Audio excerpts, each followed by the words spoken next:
Hey guys! Tonight we dive into a moment in history so awkward, so regal, so utterly medieval that you'll wonder if someone accidentally copied and pasted the empire.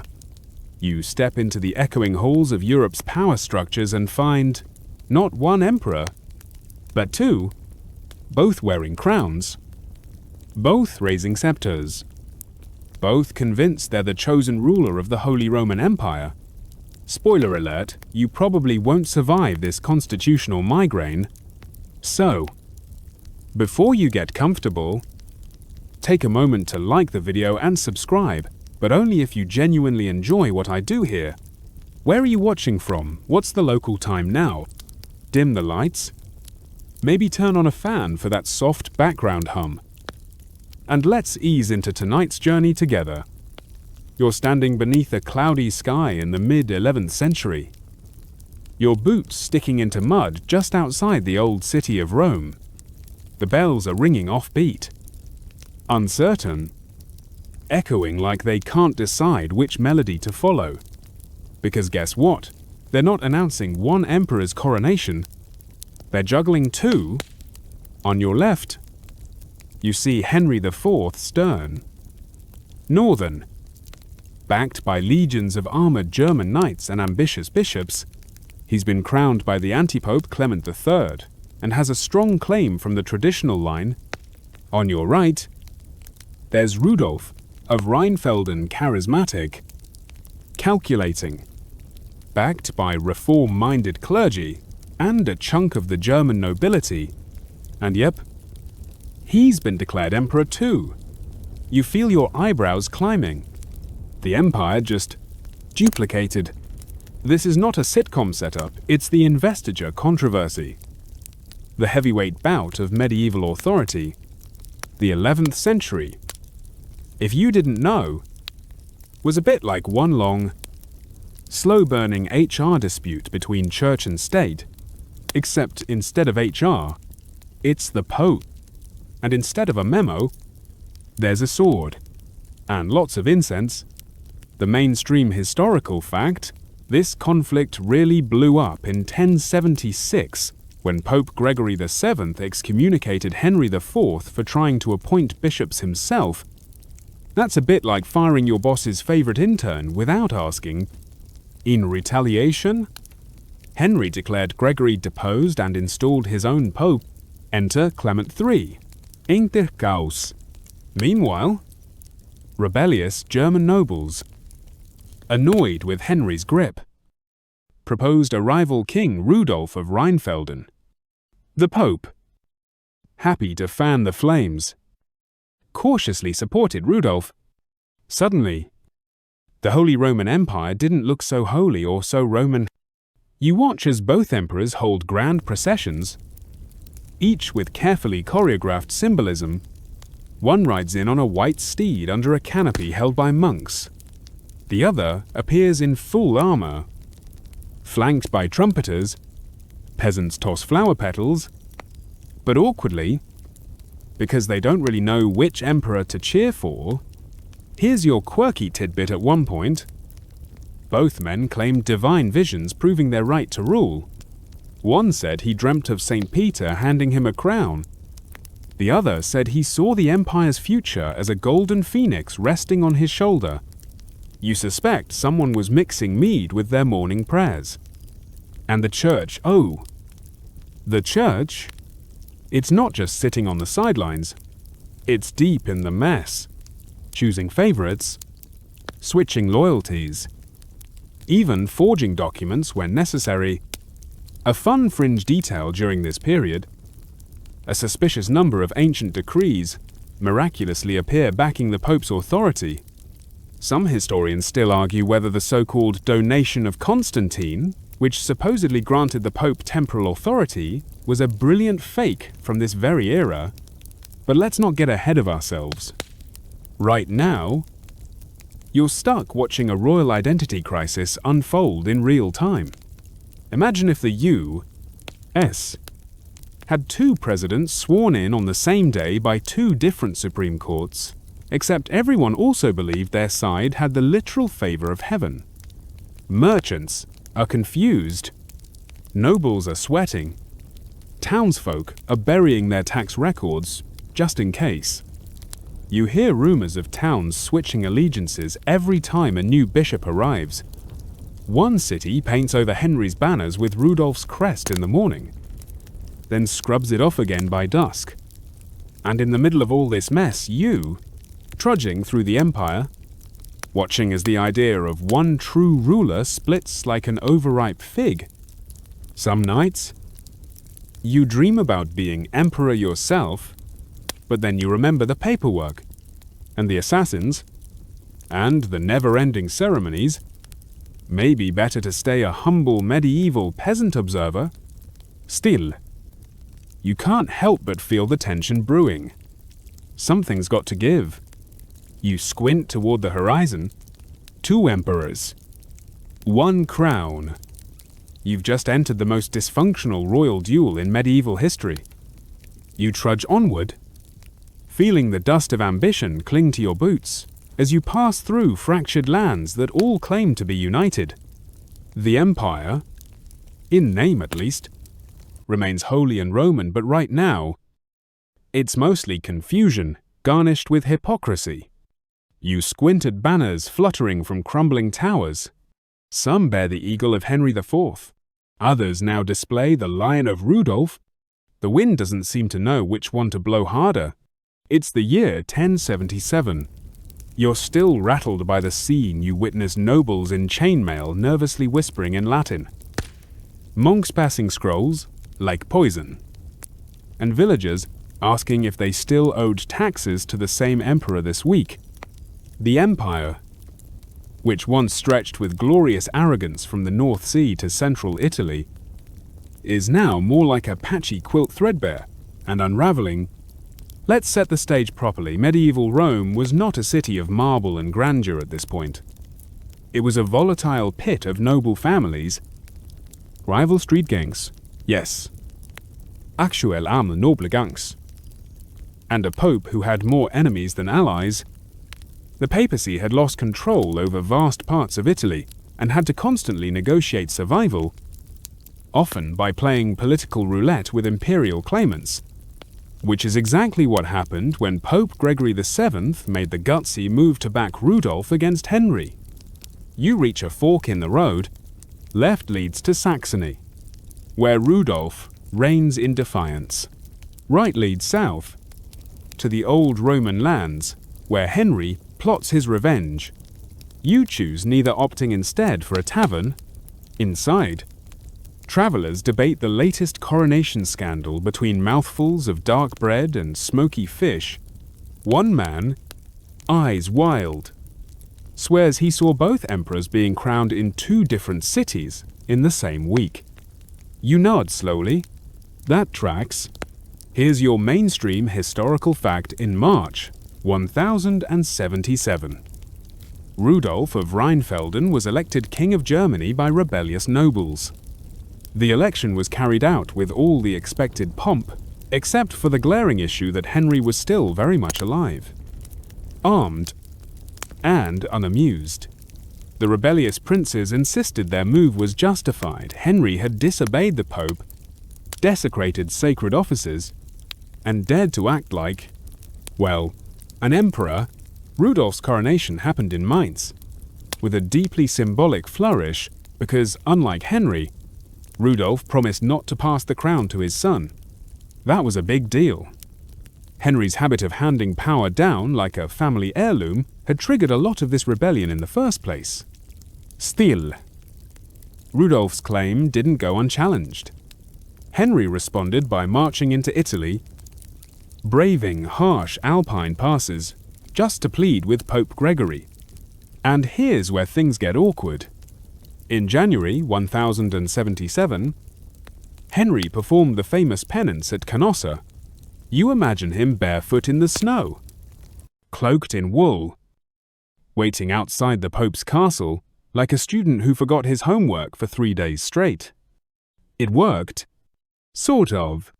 Gregory lifted the excommunication for now, but refused to fully back Henry. Instead, he played his cards close. waiting to see which emperor would dominate. The quirky tidbit, according to legend, Henry stood in the snow barefoot for 3 days outside the gates of Canossa Castle, begging for absolution. Historians still argue whether this act was sincere penitence or a brutal masterstroke of PR.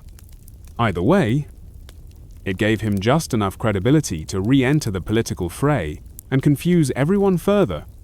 Back in the tavern, a traveling scribe pulls out a parchment, illustrating a strange sight, a medieval Venn diagram showing towns that pay taxes to Henry, to Rudolf, or embarrassingly to both.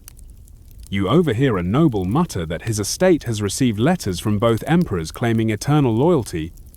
He's considering sending one of them a goat in return, just to see what happens. By now, the empire isn't just divided, it's performing synchronized collapse.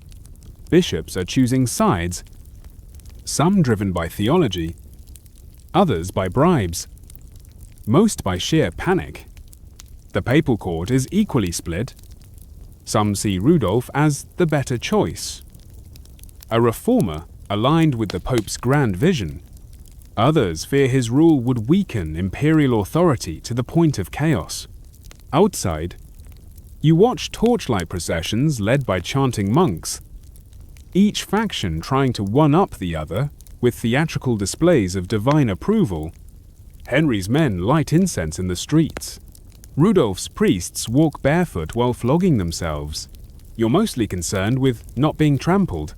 There's a creeping sense that no one really wants 2 emperors, but no one's willing to back down. A scholar in the corner mutters that this is like a snake eating its own tail, except the snake has 2 heads. And both think the other's the tail. And then you hear it. The sound of hoofbeats armored, urgent, cutting through the night. Riders gallop in with sealed messages from the south. Henry has been crowned emperor again. This time in Rome itself, by his appointed Pope Clement III. You imagine Rudolf hearing the news and ordering another coronation just out of spite. You lean back. This empire, you think, was built on the ruins of Rome, where emperors once ruled by divine mandate. Now, it's ruled by argument, snow theatrics, and which bishop you bribed last. You don't know which emperor will win. You're not even sure what winning means anymore. But one thing's for certain, the age of singular rule is cracking, and you're sitting right in the fault line. The dust hasn't even settled from the last coronation when you find yourself walking straight into another one, though this time, the incense smells more like desperation than sanctity. Pope Gregory VII, the man in the center of this imperial tug-of-war, stands in a drafty chamber, weighing the options like a chess master who realizes all his pieces are on fire. You're in Rome now, or at least what passes for Rome in the 11th century, a city more memory than muscle, crumbling under its own history. Ruined aqueducts arch over goat trails, and ivy curls through the colonnades of once mighty forums. And here, amidst the ghosts of emperors past, Gregory tries to play kingmaker. Again, let's talk about the Pope's power play. Gregory wasn't just your average medieval pontiff in a funny hat. He was one of the most radical popes to ever wear the ring. A man who believed that spiritual authority trumped temporal power. He didn't just want emperors to bow to the church, he wanted them leashed. And Henry IV? Well, Henry wasn't about to wear a collar. Remember that Canossa scene, yes. The barefoot snow drama. Now imagine Gregory seeing Henry's act of penance and thinking, what if I keep the leash, but let the dog run a little? After absolving Henry, Gregory didn't exactly endorse him. Instead, and he played a classic medieval move, the spiritual maybe. He left the question of imperial legitimacy open just enough room for chaos to creep in. So Gregory's still backing Rudolf. Sort of. He won't crown him. Yet. but he refuses to crown Henry again himself. That's why Henry has to bring in his own Pope Clement III, like someone booking a replacement wedding officiant after being ghosted by the priest. Mainstream historical fact, Gregory VII's refusal to fully endorse Henry led to a permanent schism between imperial authority and the papacy. The line was drawn. No emperor from here on would be crowned without the papacy's blessing, at least not without eyebrows being raised. You peer out a window as processions march down Roman alleyways. One bishop yells that Gregory is a heretic for defying God's anointed emperor. Another claims Henry is the spawn of Satan sent to test the faithful. Meanwhile, a street musician plays both their names in a sarcastic ballad and collects coins from both sides. You find that funny until you realize how tense the city really is. Gregory has barricaded himself in the Castel Sant'Angelo, a fortress with thick walls and thicker paranoia. He doesn't trust the Roman nobility. And why should he? Half of them were bribed by Henry last Tuesday. Here's your quirky tidbit. At one point, Gregory supposedly banned Henry again, even after Canossa, because he caught wind of the emperor making new bishop appointments without papal approval. It's like excommunicating someone twice, just to be sure they got the memo. And still, the empire waits. Across the Alps, Rudolf is consolidating support. His base in Saxony grows stronger.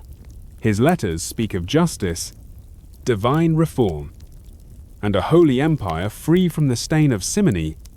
But let's be honest, it's still a power grab. And back in Rome, Gregory is playing a dangerous balancing act. He wants a righteous emperor, but he doesn't want to crown a loser. Historians still argue whether Gregory truly believed Rudolf would win, or whether he just hated Henry enough to throw dice into the wind. Some argue Gregory was a visionary reformer. Others say he was a papal arsonist who set the empire on fire and hoped the flames would purify it. You head to the Lateran Palace, the papal headquarters, and it's buzzing like a kicked beehive. Cardinals debate in hushed tones. One suggests calling a new synod. Another whispers that maybe, just maybe, the church should rule everything directly. You blink. Theocracy. In this economy, back on the streets, factions clash in alleys. Cloaked figures whisper of assassins. The churches are full. Not just with the faithful, but with spies. Every sermon is weighed for subtext. When a priest prays for God's chosen leader, the audience splits into gasps and glares because no one's sure who he meant. You stop at a stall and buy a hot cup of wine. Trying to process all this, Rome used to be the seat of one emperor, one pope, one clear line of succession. Now it feels like a medieval group project where no one read the syllabus and everyone thinks they're in charge. And yet, through the chaos, you sense something new is forming. Not peace. No. But president. Gregory's defiance of imperial interference marks a turning point from now on. The church won't just play advisor, it wants to be referee. Maybe even rulebook author. It's bold. It's risky. It's kind of a mess. But it's history. And you're here, watching the Pope gamble Rome's future on a man whose army hasn't yet crossed the Alps. You wake to shouting, not swords or war cries this time, it's bishops arguing, loud enough to echo through the alleys like crows in full theological meltdown. You peek through a cracked window shutter and spot two clerics mid-debate, their fingers jabbing toward opposite ends of a map of the empire. One is sweating profusely under a mitre. The other's beard is shaking with righteous fury. You suspect neither of them knows what day it is anymore, because today, another crown is being forged. But this one isn't in Rome. It's not even in Italy.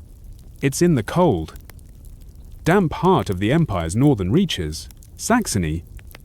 To be precise, There, Rudolf of Rheinfelden sharpens his image, while Henry IV recovers from papal shade and prepares his next move.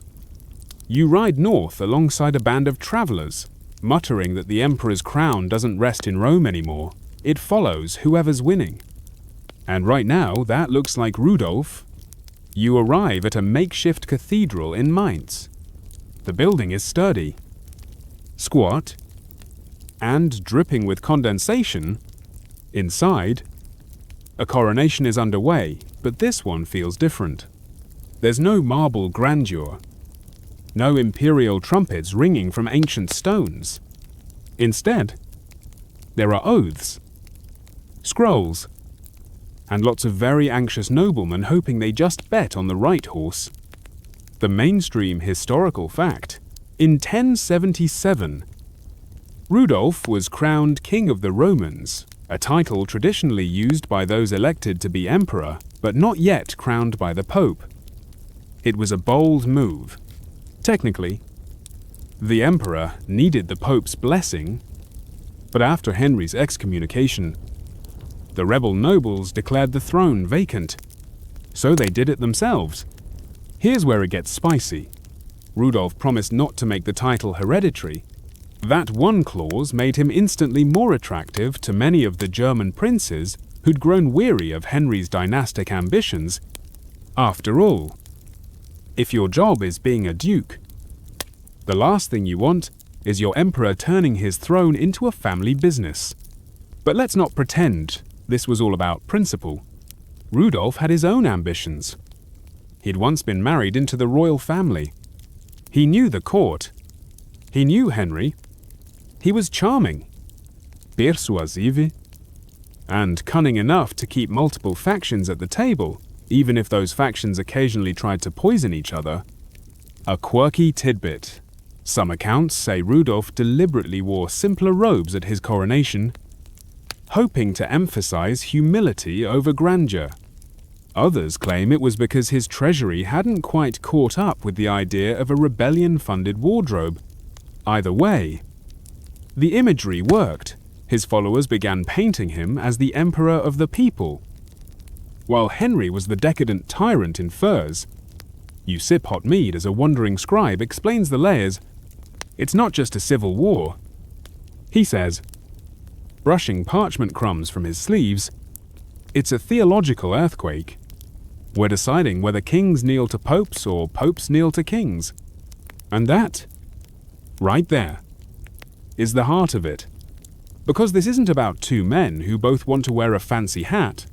It's about an empire caught between two visions, one where the emperor rules as God's lieutenant on earth, and another where the emperor is just a tool of the church, wielded when convenient and shelved when not. You pass through towns where loyalty changes with the tides. Inns serve Henry's roast and Rudolph's pies on alternating days. Children chant rhymes comparing the two emperors, their lyrics blending slander with surreal imagery. One boy claims Rudolph can make bread rise just by smiling at it. Another says Henry's horse was cursed by a monk, and now only walks sideways. Historians still argue whether Rudolph's rise was fueled more by genuine reformist zeal or sheer opportunism. Was he a champion of papal ideals or just a noble seizing his shot at glory? Truthfully, it might have been both. Medieval politics weren't binary. They were a game of candlelit shadows and whispered favors. But not all is well in Rudolph's camp. Some of his supporters are growing restless. His military strength lags behind Henry's pledge. He controls large chunks of Saxony and Swabia, but his grasp on the southern empire is weak. Messages from Rome arrive late, if at all, and though Pope Gregory supports him in theory, he still hasn't made the trip north to crown him in person. That kind of silence echoes louder than any hymn.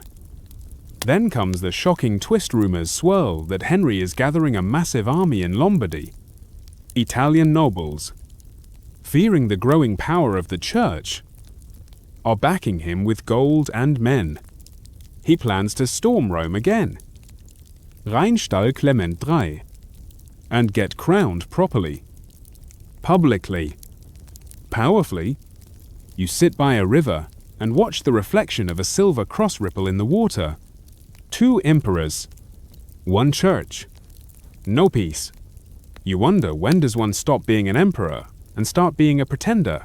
Is it when the Pope disowns you, when your nobles rebel, when your name disappears from the prayers of the masses, or when the people simply forget who you are? You stir from uneasy sleep to the rhythm of hoofbeats again this time. Hundreds of them. Dust rises on the Lombard plain as Henry IV, the not quite excommunicated, not quite redeemed emperor, gathers his forces. If Rudolph is building a kingdom in the north, Henry is hammering together an empire of counterpunches. His eyes are set on one prize, only Rome. You travel south beside his army, watching as banners ripple in the wind, some patched, some pristine, all bearing Henry's crest. This isn't just a show of strength, it's a declaration of intent. And soon, the intent becomes action. You march with them through alpine passes where mules slip and men curse, through mountain snows where food rots and tempers rot faster. But the momentum is real. Henry's goal is simple: reach Rome, unseat Pope Gregory VII, and be crowned by his own man, Clement III. No snowdrift or rival emperor is going to stop him. Here's your mainstream historical fact. In 1080, after a long series of excommunications, reversals, and papal finger-wagging, Pope Gregory once again excommunicated Henry IV for good this time. He claimed, in a retaliation, Henry convened a council of sympathetic bishops and declared Gregory deposed. Then, in 1084, Henry entered Rome and had himself crowned emperor by Clement III in full public ceremony. But wait, let's rewind a little, because getting to that moment wasn't easy. You're there when Henry's envoys deliver a message to the Romans: open your gates, or be made to. Inside the city, the tension is syrup thick.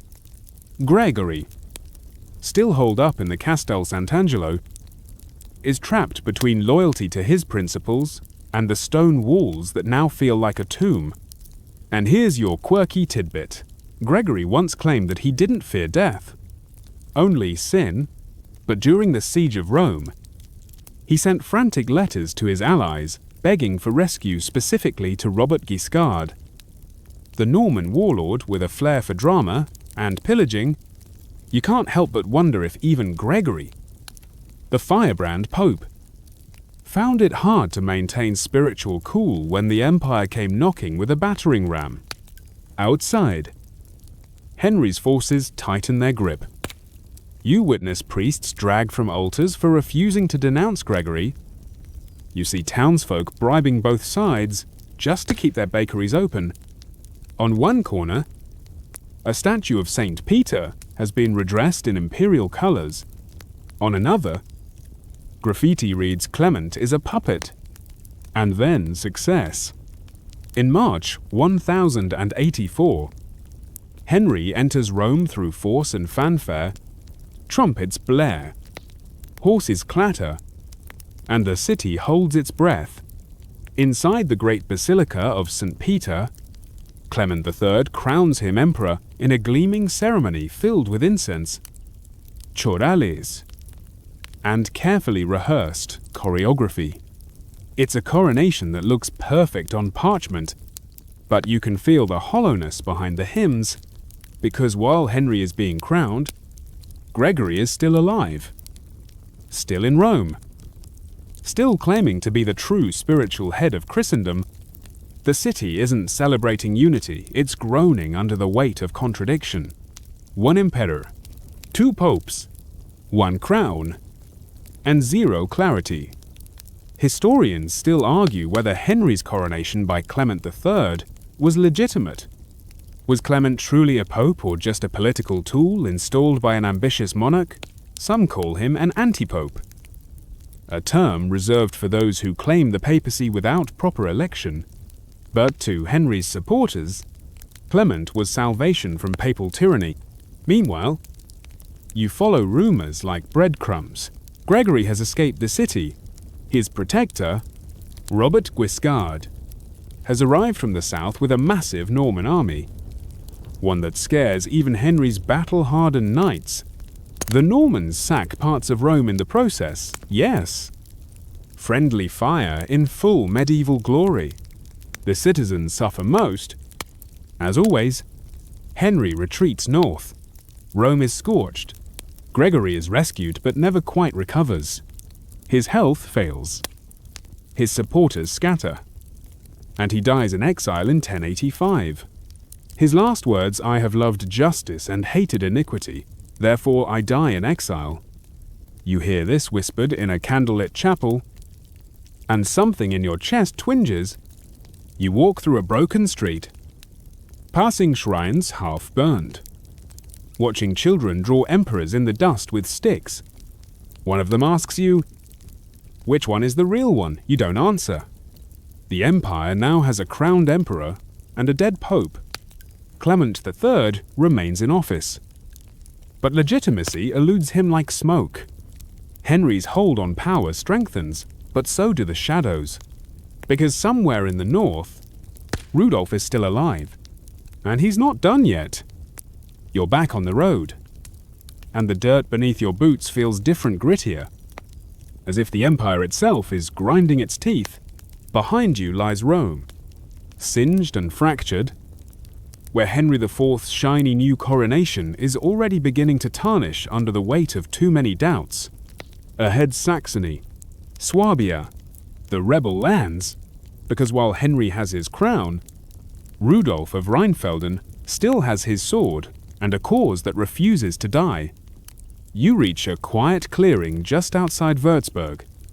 Here, tents bloom like mushrooms, and firelight dances against worn armor. Soldiers mill about, sharpening blades, whispering rumors. You pass a group of priests blessing weapons, because in this war, even God's favor comes sharpened at the edge. Rudolf is there, his hand wrapped in linen, face aged by years of fighting both with the pen and the spear. He limps slightly now, an old wound that never quite healed. But his voice is steady when he speaks to his men. We fight not for a throne, but for the soul of the empire. You're not sure if he fully believes that anymore. But the crowd does. That's enough. Let's ground ourselves. Mainstream historical fact in 1080. After Henry's second excommunication, the Pope threw his full weight behind Rudolf. Not just vague approval, but official endorsement.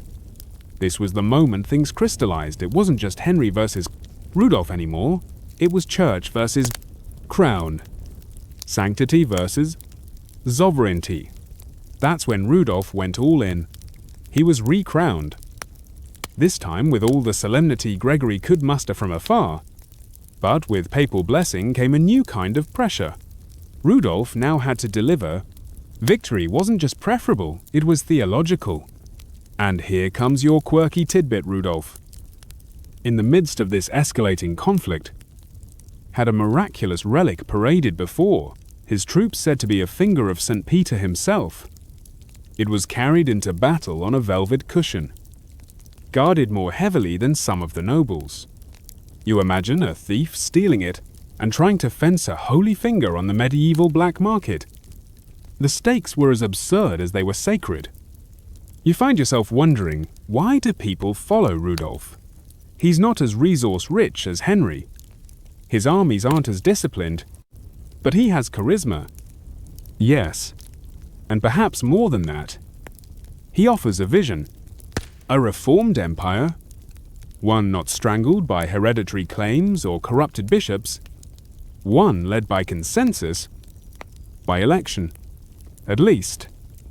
That's the sales pitch. But the truth is grimmer. You attend war councils in dim-lit chapels, where even Rudolf's closest allies argue over strategy and loyalty. Some are here for faith. Others, for revenge. Many just don't want to pay taxes to Henry anymore. You pass, villages burned out by passing troops, some loyal to Henry, others to Rudolf. The difference is academic to the peasants trying to save their pigs. They curse both emperors in equal measure, spitting into their stew pots and muttering, "May both their swords snap." You can't blame them. Still, the tide seems to be turning. Rudolf's forces win a few critical skirmishes in Saxony. News spreads that nobles in southern Germany are switching allegiance. You even hear whispers that Rudolf's envoys have been spotted in Burgundy. Trying to rally more support, Henry isn't sitting idle, though. He's returning from Italy with a freshly polished crown and a burning need to crush Rudolf once and for all. You spot his messengers racing across the countryside like hornets delivering commands, mustering troops, threatening vassals. And then comes the real clash. It's autumn. 1080. You stand in the mud of the Elster River Valley, heart pounding beneath borrowed chainmail. The armies of Henry and Rudolf have finally met, and the tension crackles like storm air. No more declarations. No more synods. No more finger-pointing popes. This is it. The battle begins at dawn. Trumpets wail. Steel crashes. You duck behind a fallen banner as knights slam into each other like boulders on fire. It's not a noble clash, it's confusion. Screaming. Slipping in blood and churned up soil. And somewhere in that chaos, Rudolf is wounded. A sword. No one's quite sure who slashes deep into his right hand. Severing 3 fingers, he keeps fighting. Then a spear. Low and fast. Finds his gut. You watch him crumple slowly. Like a tower that forgets how to stand, his men rally around him, dragging him back behind the lines. These hours later, here's your fringe fact. Rudolf's final words were reportedly, "This is the hand with which I swore fidelity to the king." Some say it was a confession. Others, defiance. Historians still argue whether he meant Henry or God. You sit in the quiet after the battle, surrounded by broken shields and dying horses. The wind carries a strange calm. Rudolf is dead, but somehow you know this isn't over. Because power doesn't die with a man, it lingers, it mutates, and it always finds another host. The battle is over, but the empire is far from healed. You wander through the campfires of Rudolf's former army. Now, more ghost than force. Watching the embers rise like tiny souls unsure where to drift. The man they followed, the crowned rival, the reformer, the last-ditch hope for papal supremacy, is gone. But oddly, no one lays down arms. They just look at each other and wait. Like a stage full of actors who've forgotten their lines. You'd think Henry IV would be celebrating right now, throwing feasts, minting coins, commissioning overly flattering murals of himself. But no. Word reaches you quickly. He's cautious, quiet, perhaps even uneasy, because he didn't win so much as outlast. And in medieval politics, nothing haunts a victor like the silence that follows a rival's death. Rudolf's allies don't scatter. They reform. New leaders rise from the ashes of Saxony, men like Hermann of Salm, who gets whispered about in abbey corners as the next king. Even though he doesn't really want the job, you imagine him sighing heavily at the weight of rebellion being shoved into his lap. But politics is rarely about choice. It's about timing. Mainstream historical fact. After Rudolf's death in 1080, the anti-Henry faction elected Hermann of Salm as the new rival king in 1081. Though less charismatic and far less popular than Rudolf, Hermann kept the resistance alive, at least symbolically. giving Pope Gregory and his camp someone to keep backing. And here comes your quirky tidbit Herman. Despite being king in name, spent most of his reign on the run. His royal court was more tent than palace, and his coronation supposedly happened in a barn, or at least in a structure so shabby that one bishop reportedly joked, "It was more fit for pigs than princes." Medieval shade. Ladies and gentlemen, you follow Henry back south, where he's eager to cement his legacy. But despite the crown, despite the Rome coronation, despite Rudolph being 6 feet under, people still talk.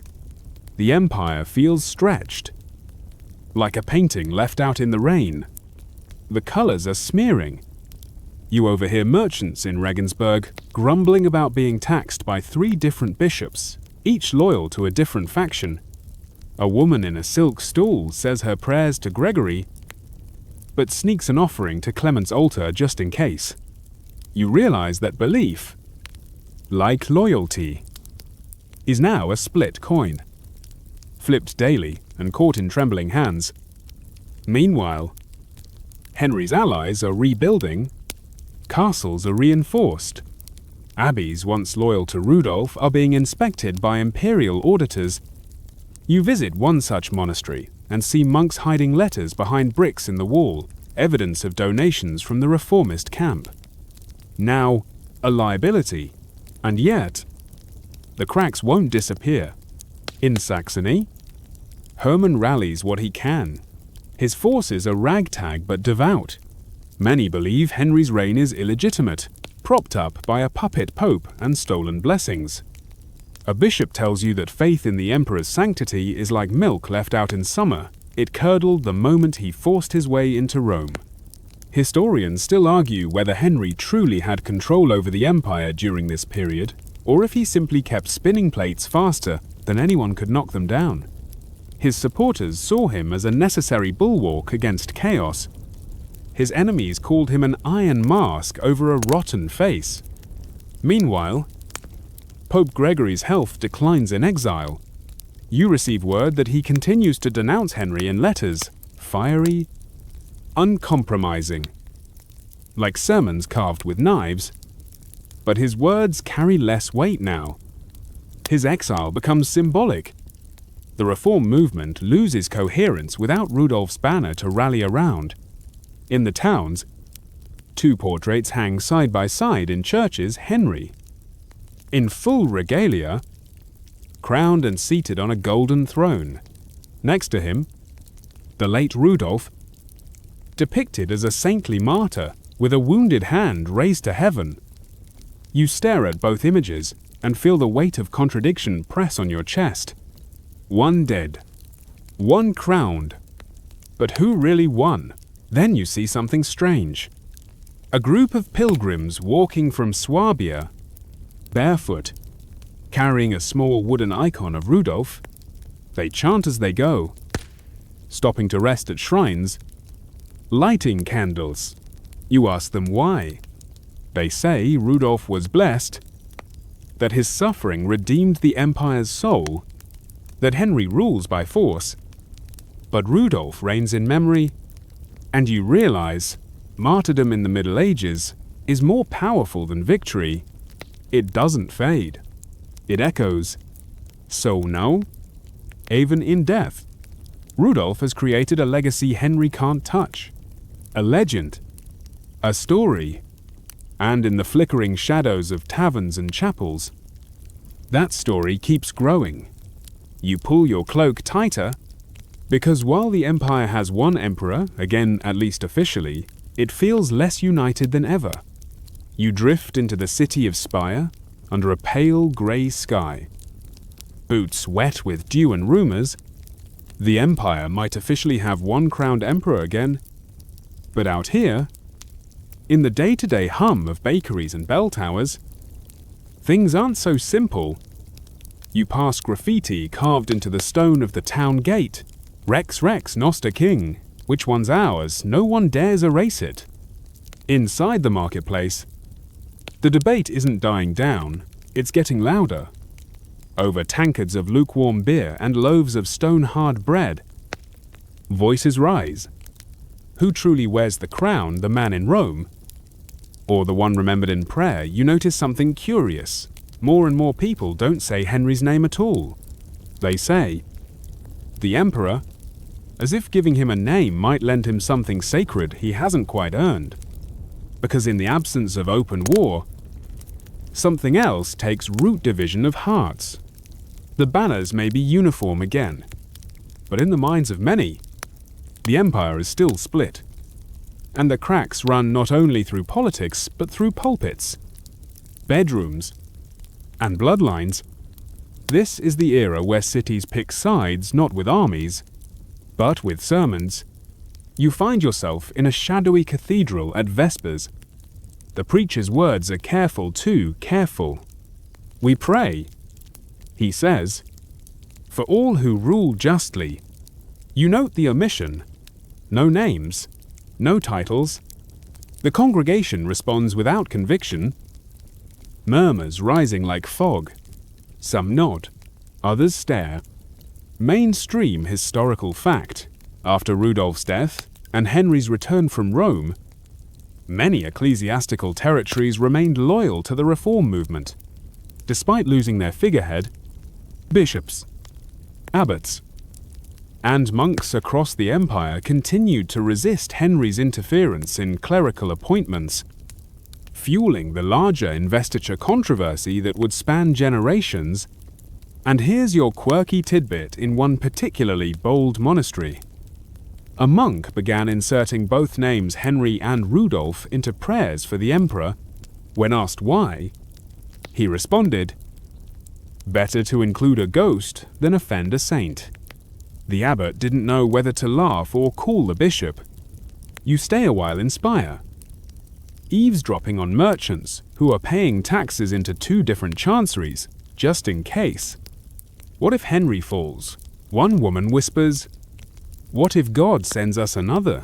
You can't help but wonder, has anyone ever ruled this place without half the population preparing for the sequel, a nobleman's daughter, veiled in fur and curiosity, tells you over a cup of honey wine that she prays to St. Rudolph every night, even though he's not officially canonized. Not yet. She adds with a wink, her father is a staunch Henry supporter. Family dinners must be interesting. Meanwhile, the imperial court, Henry's court, is trying to consolidate. You ride east, invited as a neutral observer, or perhaps just someone who asks fewer questions than the scribes. Inside the temporary halls of power, it's clear Henry is working overtime to appear unshakable. He hosts banquets with exaggerated cheer, speaks of unity with rehearsed warmth, and issues new charters that repeat one word, obsessively legitimate. Historians still argue whether Henry believed in his own legitimacy or merely clung to it like a drowning man to a splintered plank. Some say he saw himself as the last anchor of imperial stability. Others suggest he was deeply paranoid, haunted by dreams of Rudolph bleeding in the snow, handless and smiling. At a banquet in Bamberg, you witness a toast given in Henry's honor, but half the room doesn't raise their cups. You see clenched jaws, eyes fixed on the table, fingers wrapped too tightly around goblets. They cheer, but it's hollow. A performance, and yet, you must admit, Henry is good at ruling, efficient, ruthless when needed, but skilled in the art of tolerable tyranny. His laws are precise. His taxes, predictably harsh. He's rebuilding bridges literally and politically, and in some regions, especially the south, he's genuinely popular. But in the reformist north, a different story. You pass through Münster, where peasants gather outside a church to hear a wandering friar speak.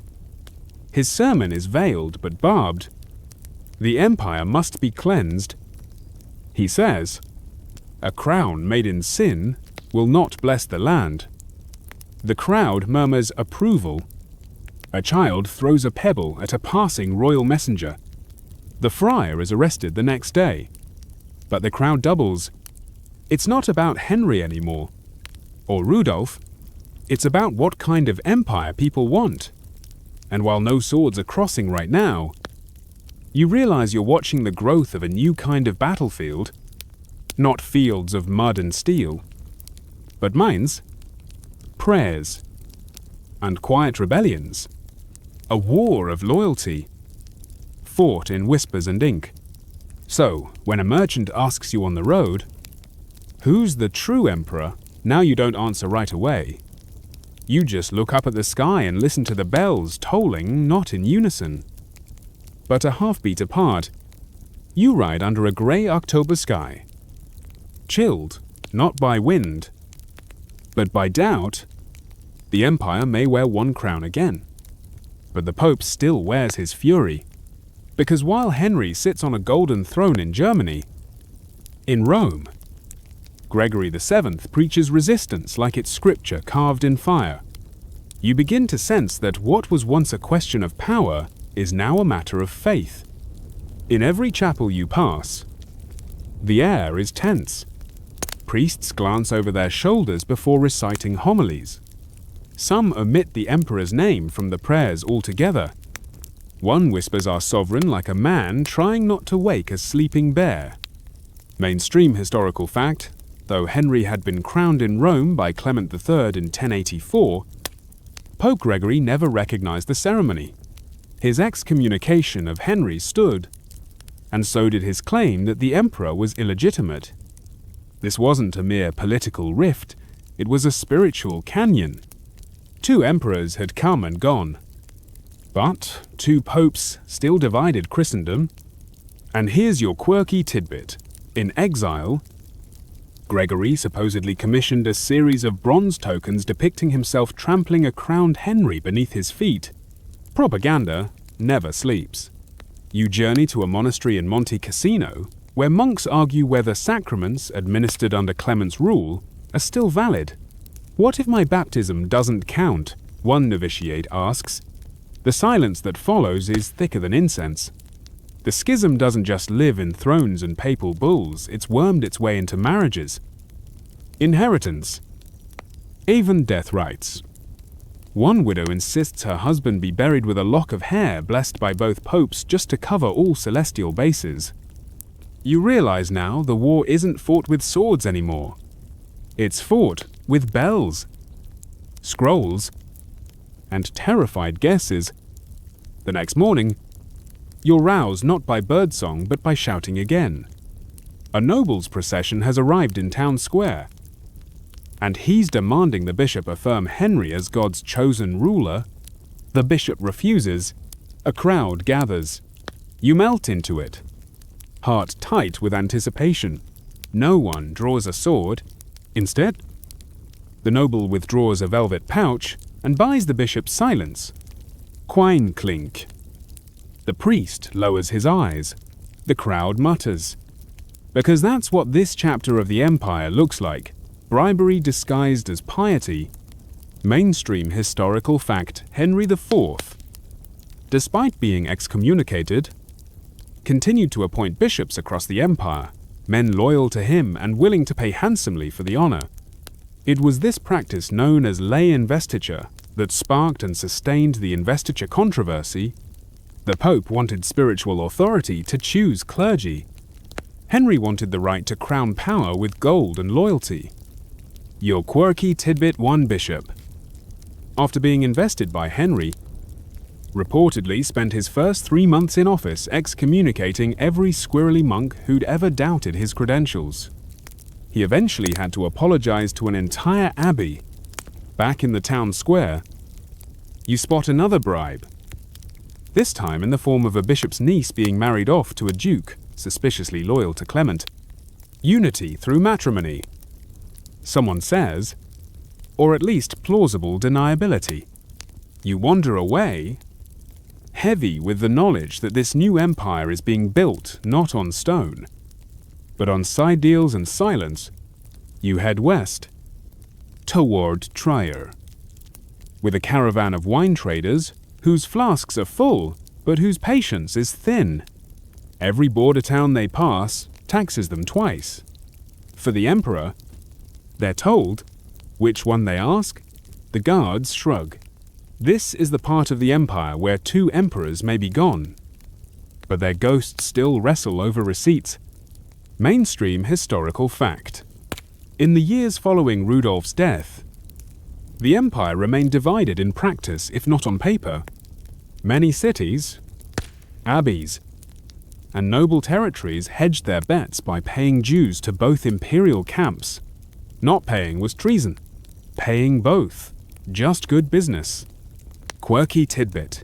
In one Rhineland village, a local mayor actually forged receipts showing dual payments and tried to write off the second set of taxes as a spiritual donation. His account books survive today, and they're hilarious. You share a jug of wine with a trader who tells you that his family now prays in 3 churches, pays 5 priests, and keeps 2 portraits of the emperor, one for display. One in the cellar. Depends who visits.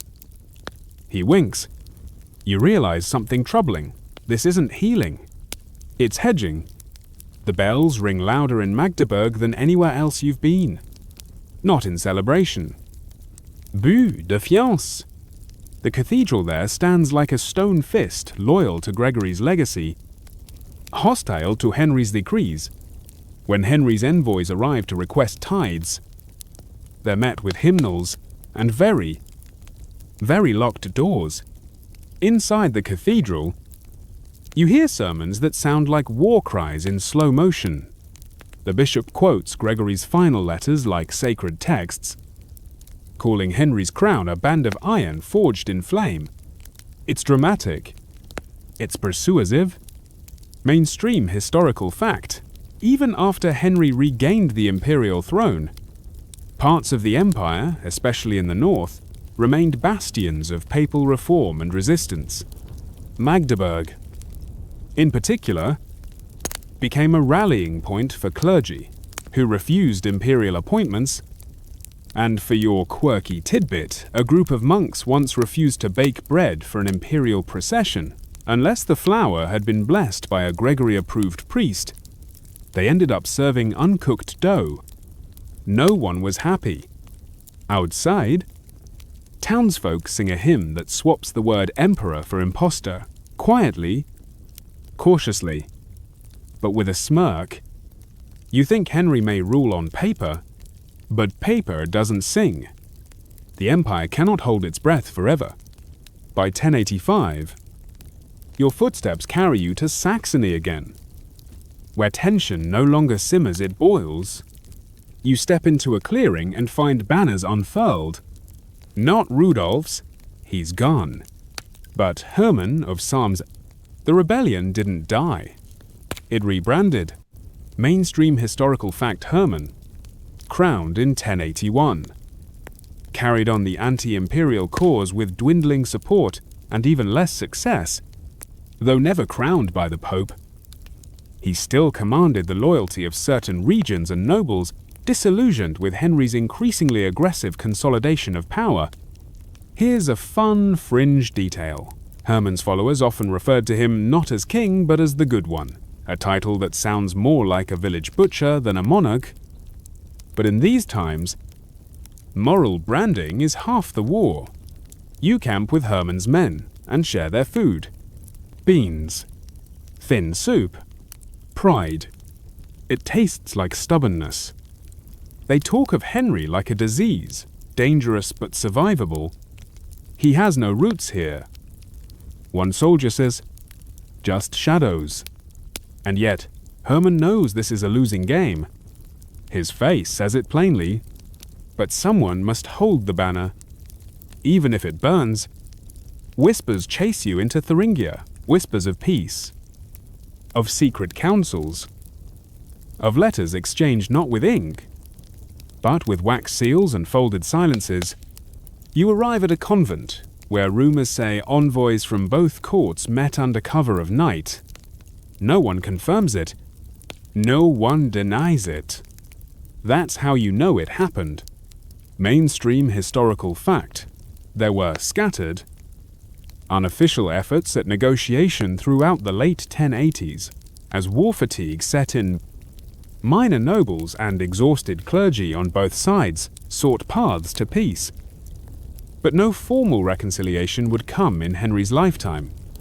Your quirky tidbit: one abbot tried to broker peace by hosting a feast featuring only neutral foods, no Saxon bread. No Lombard wine. The guests left hungry and unimpressed. Still, in this convent, you feel it, the desperate dream of unity. An elderly nun says it plainly to you over supper. Even sheep stop fighting after the wolf leaves. You nod. Not quite sure who the wolf is anymore.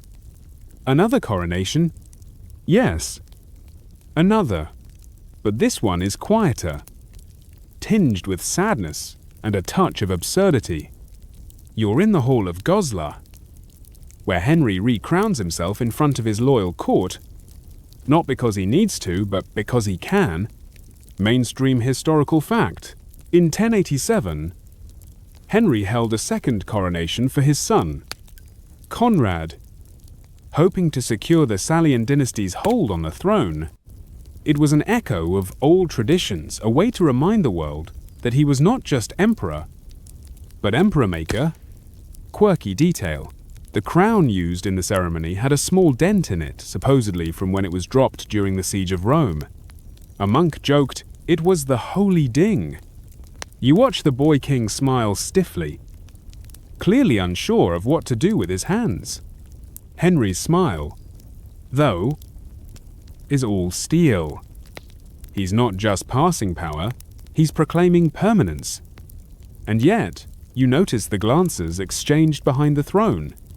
Some are skeptical, some mournful.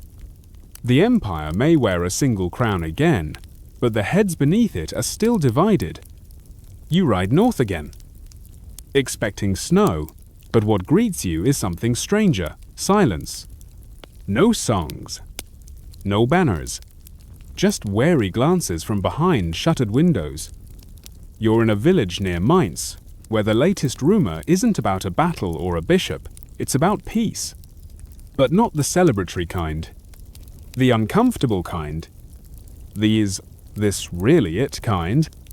Mainstream historical fact. In the late 1080s, while the empire remained divided in sentiment, open conflict began to cool. There were fewer marches, fewer declarations. Not because anything had been solved, but because everyone was exhausted. Rebellion had become a background hum. And your quirky tidbit. In one town, the local priest gave a homily titled "Blessed are the Bored," celebrating the first year in 5 when no soldiers had camped on the church lawn. You pass through these towns and notice a shift. People talk less about emperors and more about crops, about marriages, about things that don't require papal approval. The empire hasn't healed. It's scarred over. That's not peace. It's just the absence of screaming. You think of all the men who claimed the crown, all the sermons, all the fingers pointed, and you wonder, was any of it real to the people? Or did they just learn to nod until the yelling stopped? You arrive in a town where 2 courts overlap, not in law, but in rumor. One noble follows Henry. His cousin, a bishop, quietly honors Gregory's memory. They share the same wine. They avoid the same topics. You're invited to dinner. You count 5 different toasts to unity, but none to truth. Mainstream historical fact. The late 1080s and early 1090s saw the rise of dual courts, not officially, but socially. Many territories hosted both pro-Henry and pro-papal factions, maintaining the illusion of harmony while bracing for the next break. Your quirky tidbit. One castle employed 2 chaplains, one for each side. They took turns blessing meals. Guests often just crossed themselves twice to be safe. At night, You overhear whispered prayers where people ask not for victory, but clarity. The empire is tired of ambiguity, of doubles. You are too. A storm rolls in. You watch the lightning and wonder if it'll strike the emperor, the pope, or the poor peasants stuck between them. You find yourself in a quiet courtyard in Bamberg, sipping weak wine and listening to gossip about the emperor's wife. Her name Bertha of Savoy. She has been many things, queen. Exile, mother, but above all, a woman caught in 2 empires' worth of ambition. Tonight, she speaks. You sneak into a corner of the audience chamber, where she addresses a group of noble women. Her voice is soft, but unwavering. My husband bears a crown, she says, but I carry the silence that follows. Mainstream historical fact: Bertha was married to Henry IV in a political alliance. Exiled during his early reign, then recalled during the worst of the conflicts. Despite their stormy relationship, she supported him during Canossa and beyond. Her loyalty was political, but also deeply personal. Your quirky tidbit: Bertha once reportedly wrote a letter begging for an end to the war before it takes my children from me. The letter was never answered, but it circulated among reformist clergy who saw her as a saint in chains. You realize something history remembers emperors. But Empress Enjurite, in a dusty courtyard outside Worms, you find yourself watching a group of young squires arguing over facial hair. No, really. One claims that Henry's clean-shaven look reflects discipline. Another counters that Rudolph's wild beard showed freedom. Someone jokes that Gregory's beard probably had its own papal bull. You laugh, and then realize they're not really talking about grooming. They're talking about legacy. Mainstream historical fact: personal appearance was highly politicized in the Middle Ages. Rulers carefully cultivated their image robes. Crowns, beards included. Henry was known for his austere court style, while Rudolph and his successors adopted more rustic symbols. Your quirky tidbit: one of Henry's biographers spent a full paragraph describing the shape of his chin, claiming it proved divine favor. Medieval physiognomy was no joke. You leave the squires as they debate imperial eyebrows and realize that image, even in a fractured empire, still carries weight. People don't always remember laws, but they remember how a man wore his crown or his beard. You're in a chapel outside Passau when the bells begin to toll. At first, you think it's a funeral, but then you hear something else: panicked shouts, hurried footsteps, the metallic clink of drawn blades, and then a body crumpled beneath the altar. It wasn't a soldier. It was an altar boy. Mainstream historical fact: the spiritual tensions of the investiture controversy often spilled into violence not just on battlefields, but in churches, abbeys, even monasteries. Assassinations became ritualized. Symbols of authority, whether rings, mitres, or relics, were targeted in acts of political terror. Your quirky tidbit: in one abbey, a bishop reportedly hid in a barrel during a siege and continued giving orders through a knothole. He was caught when someone poured wine into it. The boy in the chapel had no enemies, no title, just the wrong job in the wrong place. You walk out, sickened, because war doesn't end when one emperor stands alone. It ends when even the innocent are afraid to kneel. You ride south once more, this time not toward armies or abbeys, but toward an old rumor, a prophecy. It's whispered in forest shrines and scratched into monastery doors. A dragon and a dove will determine the fate of the empire. You arrive at a crumbling village where an old monk guards a scroll that he claims proves it. He holds it with trembling hands and insists that Henry is the dragon, fierce, relentless, but doomed to collapse beneath his own fire. The dove, he says, was Rudolph, or Gregory, or maybe someone yet to come. You're skeptical, until you notice how many people believe it. Mainstream historical fact, medieval Europe was saturated with prophecy. During the investiture controversy, visions and omens were regularly invoked to support one side or another. Several chroniclers recorded solar eclipses, earthquakes, and plagues as signs of divine anger at Henry's coronation. Quirky tidbit: a traveling priest claimed that he saw two crows fighting over a loaf of bread and took it as proof that two emperors would soon fall. His tale spread faster than most royal edicts. You leave the village feeling the strange weight of metaphor that in a world ruled by crowns, sometimes birds and beasts carry more influence than kings. The road east takes you through Salzburg, just as the bells begin tolling. Not for prayer, but for mourning. Word travels fast. One of the emperors is dead. But it's not the one you expected. Rudolph, of course, is long gone. But now, it is Pope Gregory VII who has died far from Rome, far from peace, exiled and unburied in his own cathedral.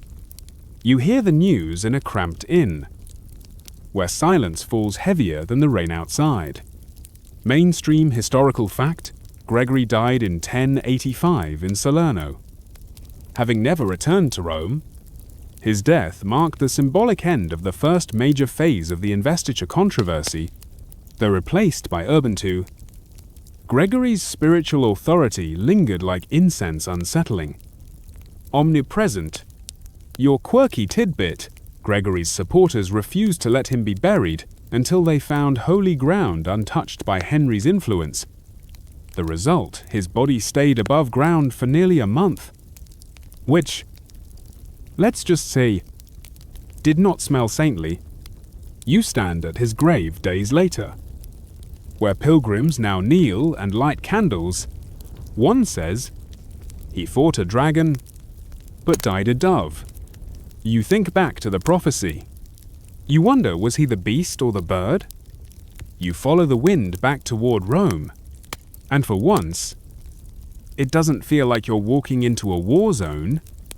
The city is quiet, almost reverent. There's talk, just talk of reconciliation. You don't believe it at first, but then you're invited to a strange gathering, two cardinals from opposing camps, sitting in the same hall, sharing wine, arguing but smiling as they do. Mainstream historical fact: after Gregory's death, some efforts were made to cool tensions between Henry and the papacy, while Pope Urban II would later reassert the Church's reformist zeal. The immediate aftermath saw both sides testing cautious diplomacy. Quirky tidbit: a scribe drafted a proposal suggesting both emperor and pope retire and let God pick new ones via lightning strike. It didn't go anywhere, but it made for great tavern entertainment. You leave the hall that night feeling the unfamiliar weight of hope. Not peace, no, but the idea that perhaps the empire won't always have to choose between two crowns. You're in Spoleto when the next surprise arrives: a child. Not just any child, an emperor. Crowned, declared, adored, and barely 12 years old. Mainstream historical fact: Henry IV, in his attempt to secure the dynasty, crowned his son Conrad as king of the Romans in 1087. The move was strategic, tying the imperial title to his bloodline and warding off any future claimants. Quirky tidbit: Conrad was said to have cried during the ceremony, not from nerves, but because the crown was too heavy. The archbishop stuffed a cloth underneath to help. You watch as the boy fidgets through his first audience, reciting lines drilled into him by bishops with tired eyes. He is the future. Or so they say. You're less sure. You've seen how quickly futures collapse. You find yourself in a massive cathedral under construction in Worms. Walking among scaffolding and echoing chants, the masons say the foundations are strong. But as you stare up at the painted archangels, you hear something strange chanting in the old tongue. Not Latin, not German, something older. It's a vigil for Emperor Pest, mainstream historical fact. In this era, reverence for imperial ancestors was used as both political theatre and spiritual leverage. Churches held masses for deceased emperors, especially Rudolf, who began gaining martyr-like status in reformist regions. Quirky tidbit in Cologne. A scribe wrote an entire play featuring Rudolf as a saintly knight battling a serpent named Henricus. It was banned. Twice. You sit among the vigil crowd, watching candles flicker beneath paintings of long-dead rulers.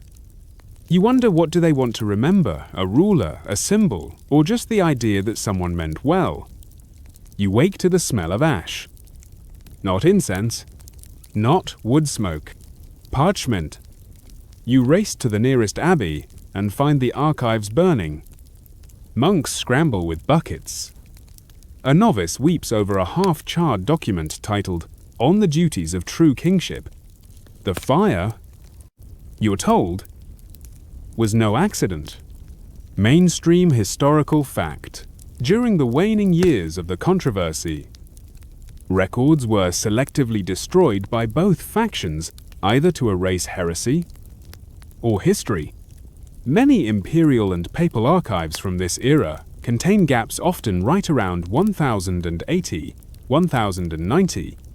Quirky tidbit: one monk, rather than destroy texts, buried them in sealed jugs in a field behind the abbey. They were discovered centuries later alongside his grocery list. You help salvage what you can. Coughing through smoke. As centuries of imperial memory turn to soot, not all wars are waged with blades. Some with ink and fire. You wake one morning to a strange truth: there is no emperor. Not really. Henry is still alive. Still ruling. But his legitimacy feels theoretical. No pope supports him. His son Conrad has begun to question him. Nobles differ in public, resist in private. You attend a court session where no one says "Your Majesty," they say "My Lord." It's subtle, but telling. Mainstream historical fact. Despite his coronation and military victories, Henry IV's authority eroded. His son Conrad eventually joined a rebellion, supported by Pope Urban II, further undermining imperial unity. Quirky tidbit: a nobleman joked that Henry was emperor of the empty chair, because his decrees carried weight only when someone bothered to read them aloud. You walk through a market and hear no cheers, just questions. Who rules now? Someone mutters. No one answers. The air is thick in Bamberg, where Henry now resides, not with incense, but with ink. He's writing a lot. Letters, decrees, histories. Because if he cannot rule the empire, he will write it. Mainstream historical fact. In his later years, Henry sponsored chronicles that reframed his reign, justifying his actions, vilifying his enemies, and portraying himself as a misunderstood reformer. These texts would influence imperial propaganda for decades. Quirky tidbit: one monk, editing Henry's chronicle, added a marginal note: too many words. Not enough peace. You read Henry's latest treatise by candlelight. It is long, defiant, lonely. You sense a man less interested in ruling people and more in ruling memory. You travel to Aachen, once the seat of Charlemagne, where schoolchildren now ask the same question: what is an emperor? And no one gives the same answer. Mainstream historical fact. The investiture controversy redefined the concept of rulership in Europe. The emperor was no longer seen as divinely untouchable. His authority was now conditional, debated, negotiated, limited by the church. Quirky tidbit: a local artist painted the emperor as a puppet with strings labeled Bishop, Rome, and God. The image was quickly removed, but not before inspiring a popular puppet show. You sit in the square, watching children rehearse a play. Two kings argue. A priest enters. The crowd laughs. Then they crown a goat. You realize no title can survive unchecked. Not even emperor. You return to the river Elster, where Rudolph once fell. The battlefield is quiet now. Grasses sway. Birds sing. You kneel. Press your hand to the soil. And listen. This empire was forged in faith, pride, and contradiction. Two emperors wore one crown. Two popes tried to choose its weight. And in the middle, people simply lived. You look up at the sky, pale and endless, and think of all that remains: not edicts, not battles, but echoes, the chant of a monk, the silence of a scribe, the laughter of a child drawing a crown in the dust. The twin emperors are gone. Their legacies, tangled and bloodied, stretch behind you like twin shadows on the same wall. But the empire still breathes, confused, imperfect, alive. You close your eyes. Let the bells toll now. Let the candles burn low. Let memory, not ambition, guide your sleep.